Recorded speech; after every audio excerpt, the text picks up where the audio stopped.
எனக்கு வயதாகிறது, ஒன்றுமே செய்ய எனக்கு பலனில்லை, என்னால் இனி ஒன்றும் செய்ய முடியாது என்று புலம்பிக் கொண்டு அங்கலாய்க்கும் ஆத்துமாவே, சங்கீதம் 103:5 கர்த்தர் சொல்லுகிறார், கழுகுக்கு சமானமாய் உன் வயது திரும்ப வாழ வயது போலாகிறது. உபாகமம் 34:7 மூசே மரிக்கும் போது 120 வயதாயிருந்தார். அவர் கண்கள் இருளடையவில்லை, அவர் பலன் குறையவும் இல்லை. ஏன்? அவர் தேவனுக்கு மிகவும் பிரியமானவராயிருந்தார், சாந்த குணமுள்ளவர் என்று பெயர் பெற்றிருந்தார். அரண்மனை வாழ்க்கையை வெறுத்து தேவ ஜனங்களோடு பாளையத்திற்கு புறம்பே பாடுபடுவதை தெரிந்து கொண்டிருந்தார்.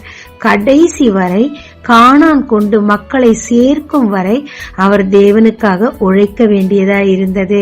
எனவே தேவனும் அவருக்கு வாழ வயதின் பலனை கொடுத்திருந்தார். ஜோஷுவா 14:11 40 வயதில் எனக்கு இருந்த பலன் இப்பொழுது 85 வயது இன்றும் இருக்கிறது. அன்று யுத்தத்தில் ஜெயித்த நான் இன்றும் யுத்தம் செய்து ஜெயித்து என் சுதந்திர வீதத்தை பெற்றுக் கொள்ளுவேன் என்று காலேபு சொன்னார். அதே போல் 85 வயதில் யுத்தம் செய்து சத்துருக்களை ஜெயித்தார். இது எப்படியானது? கானானுக்கு வேவு பார்க்க சென்றவர்களில் யோசுவாவும் காலேபும் மட்டுமே கர்த்தர் பட்சமாய் பேசினார்கள். தேவன் அதை கனம் பண்ணி அவருக்கு கொடுத்த சுதந்திர வீதத்தை பெற்றுக்கொள்ளத்தக்கதாக 85 வயதிலும் 40 வயதிற்குரிய பலனை கொடுத்து அவரை ஜெயிக்க வைத்தார். உங்க முதிர்ச்சியும் சூழ்நிலையும் பார்த்து சோர்ந்து போயிட்டீங்களா?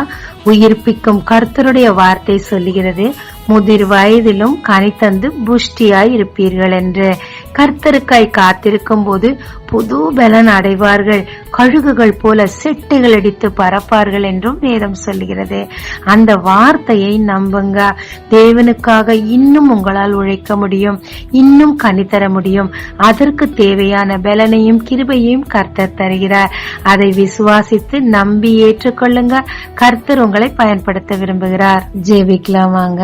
தேவரீர், என் வயதின் முதிர்ச்சி, என் பலவீனங்களை நினைத்து இனி என்னால் முடியாது, தேவனுக்காக எந்த வேலையும் என்னால் செய்ய பலன் இல்லை என்று சொல்லி எனக்குள்ளேயே நான் சோர்ந்து போகிறேன் அப்பா. ஆனால் உயிர்ப்பிக்கும் வார்த்தை முதிர் வயதிலும் கனி கொடுப்பாய் என்றும் கழுகுக்கு சமமான பலனை தருவேன், புது பலனை தருவேன் என்று நீர் சொல்லுகிறபடியினால் என்னை உமக்கு ஒப்புக் கொடுக்கிறேன். என்னையும் இந்த முதிர் வயதில் எடுத்து கனி தருகிறவளாக மாற்றி பயன்படுத்தும். இயேசு மூலம் பிதாவே, ஆமென். இயேசு கிறிஸ்துவின் நாமத்தில் இந்த நாளில் உங்களை ஆசீர்வதிக்கும் ஜீசஸ் விஷன்.